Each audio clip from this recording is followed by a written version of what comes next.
অনেকেই তো অনেকভাবেই কচুরলতি খেয়েছেন। কেউ কি সরিষা বাটা দিয়ে কচুরলতি খেয়েছিলেন?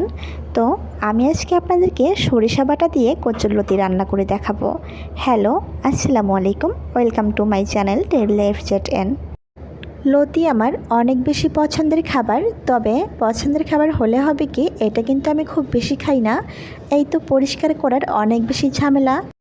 যদিও কষ্ট করে পরিষ্কার করে নেই, তারপর দেখি হাতের অবস্থা 12টা বেজে গেছে, মানে হাতে একদমই কালো হয়ে গিয়েছে। সেইটা আবার পরিষ্কার করতে আরও বেশি কষ্ট। অনেকে চিংড়ি মাছ, ছোট মাছ, শুটকি, ইলিশ মাছ এবং আরও অনেক কিছু দিয়ে লতি খেয়েছে। তবে আমিও কিন্তু ট্রাই করেছি, তবে আমাকে ইলিশ মাছ বা জাটকা মাছটা দিয়ে লতি খেতে বেশি মজা লাগে বা বেশি আমার পছন্দের সেটা। তো আজকে আমি একটু ভিন্নভাবে রান্না করতে চেষ্টা করেছি। আমি আজকে সরিষা বাটা দিয়ে লতিটা রান্না করব। আপনারা যারা এই মুহূর্তে আমার ভিডিওটি দেখতে শুরু করেছেন, প্লিজ ভিডিওতে একটা লাইক দিয়ে ভিডিওটি কন্টিনিউ করবেন। লতি রান্না করার জন্য শুরুতে আমি এখানে পেঁয়াজ কুচি দিয়েছি, আর তারপরে এখানে আমি কাঁচামরিচ, সরিষা বাটা দিয়ে দিলাম।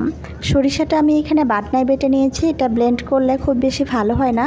তো আমার যেহেতু শিলপাটা নেই, তো আমি বাটনাতে সরিষাটা বেটে নিয়েছি। তো এই পর্যায়ে আমি এখন দিয়ে দিলাম এখানে লবণ পরিমাপ মতো, তারপরে এখানে দিলাম হলুদ গুঁড়া 1/2 চা চামচ, তারপরে দিয়েছি জিরা গুঁড়া 1 চা চামচ, ধনিয়া গুঁড়া 1 চা চামচ, গরম মশলা গুঁড়া 1/2 চা চামচ এবং কাঁচামরিচ এবং আদা রসুন আমি সরিষার সঙ্গে বেটে নিয়েছি। সেগুলো তো আগেই আমি একটু ভেজে নিয়েছি। এখন সবগুলো মশলা একসাথে একটু কষিয়ে নিব। তারপর এখানে সামান্য একটু পানি অ্যাড করব। পানি দিয়ে মশলাটা ভালোভাবে কষিয়ে নেওয়ার পর আমি এখন লতিগুলো ঢেলে দিব।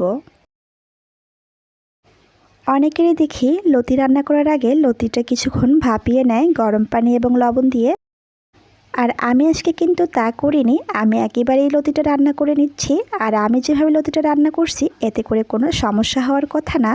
সমস্যা বলতে বোঝাতে চেয়েছি, অনেক সময় লতি মুখ ধরে, মুখ চুলকায়, এইটাই। তো যাই হোক, এভাবে রান্না করলে কিন্তু কখনোই সেই সমস্যাটা হবে না। আর লতিটা ঢেলে দেওয়ার পর মশলাগুলোর সাথে খুব ভালোভাবে একটু সময় নিয়ে লতিটা আমি ভেজে নিয়েছি। তারপর সামান্য একটু পানি দিয়ে লতিটা এখন আমি ঢেকে দিব। সিদ্ধ হওয়া পর্যন্ত অপেক্ষা করব।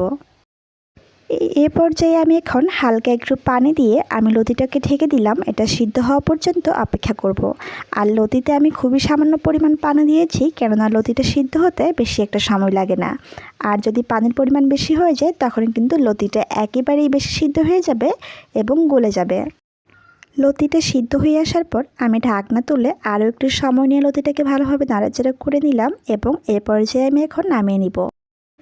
তো আমার এখন লতি রেডি হয়ে গিয়েছে। এটাতে আমি সামান্য একটু মশলা গুঁড়া ছিটিয়ে দিয়ে আমি নামিয়ে নিয়েছি। আর মশলা গুঁড়োটা একদম ভাজা জিরার গুঁড়া শুধু দিয়েছি।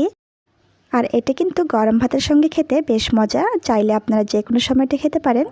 তো আমার রেসিপিটা আজকের কেমন লেগেছে অবশ্যই কমেন্ট বক্সে তা আপনারা জানাবেন। আর আমার রেসিপি ভালো লাগলে অবশ্যই লাইক, কমেন্টস এবং শেয়ার করতে ভুলবেন না। সো গাইস, সবাই ভালো থাকবেন, সুস্থ থাকবেন। আল্লাহ হাফেজ।